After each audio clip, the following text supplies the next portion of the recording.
সোনার বাংলা 24/7-এ আপনাদের সকলকে স্বাগত জানাই। লাঠি হাতে গ্রাম পাহারায় মহিলারা। ভোটের আগের রাতে ফের উত্তপ্ত সন্দেশখালী। ভোটের আগে রাতে আবারও উত্তপ্ত সন্দেশখালীর বেরমুজুর। পুলিশের ছদ্মবেশে বাড়ি বাড়ি গিয়ে হুমকি দিচ্ছে তৃণমূল। এই অভিযোগে লাঠি ঝাঁটা হাতে রাত পাহারায় সন্দেশখালীর বেরমুজুরের মহিলারা। তাদেরকে মারধর করা হয় বলেও জানান তারা। আমরা রাত্রে বাড়িতে ছিলাম, সেই মুহূর্তে কজন সিভিক পুলিশ হোক পুলিশ তোরা ছদ্মবেশে, ওরা মুসলিম নয় নাই, মমতার পুলিশ সব এসে ছেলেদের তুলছে, আতঙ্কে সব ছেলেদের তুলছে। আমরা এই মুহূর্তে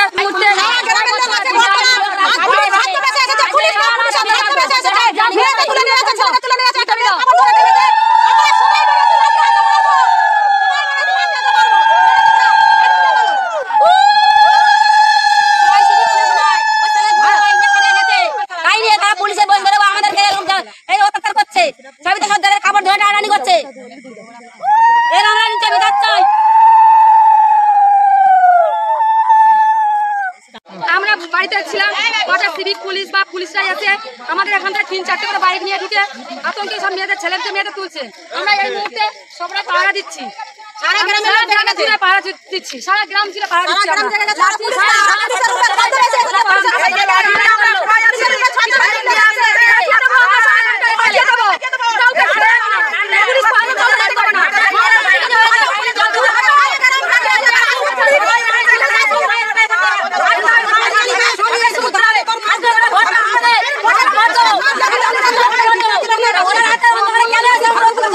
আমি ভাত খেয়ে দিয়ে বাথরুমে যাবো বলে বালতি নিয়ে বেরোচ্ছিলাম, দেখি 2-3টে বাইক যাচ্ছে।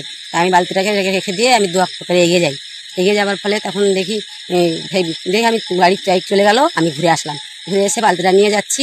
তখন দেখছি আমাদের মধ্যে মেয়েদের বুকে কাপড় ধরে টেনে বাইকে চলে যাচ্ছে ছুটে। তখন ওই মেয়েরা সব চিল্লামিল্লি করে আসতেছে, আমিও সেই সঙ্গে যাই। দিয়ে বটতলায় আমাদের এখন বেরমুজুর বটতলায় আমাদের সবাই যাই। সেই সময় পুলিশ বাহিনী নিয়ে এসে দুটো বাগছাল ভরা গাড়িওয়ালা পুলিশ ছিল, তার সঙ্গে সন্দেশখালীর পুলিশ ছিল। ওরা সবসময় যে পুলিশগুলো আসতো, ওরা এসে আমার হাত থেকে লাঠি ছেড়ে নিয়ে আমার পাশাপাশি 8-10 গ্রাম মেরেছে। সে দেখানোর মতো না। এইগুলো কি পুলিশ, মেয়ে পুলিশ হচ্ছে, সেটা ছেলে পুলিশ মারলো কি কারণে? আমাদের কি ন্যায্য অধিকারটা কি কেড়ে নেওয়ার জন্য এতদিন কেড়ে নিয়েছিল, সেটা কি পারেনি বলে এখন কি ছেলে পুলিশ এসে মার খেতে হবে আমাদেরকে? আপনারা কি করছেন আমাদের জীবনের জন্য? একবার দেখুন, ভোটের পর আজকে যখন বলছেন, অনেকদিন আগে তো শুনেছিলাম ইন্দিরা গান্ধীকে চন্দন কাঠে পুড়িয়েছিল। আমাদের জন্য একটু নিম কাঠ আনে। আর কি করবো আমরা, আর কি দেখাবো? আমাদের তো অনেক কিছু দেখানো হয়ে গেছে, আর দেখানোর কি আছে?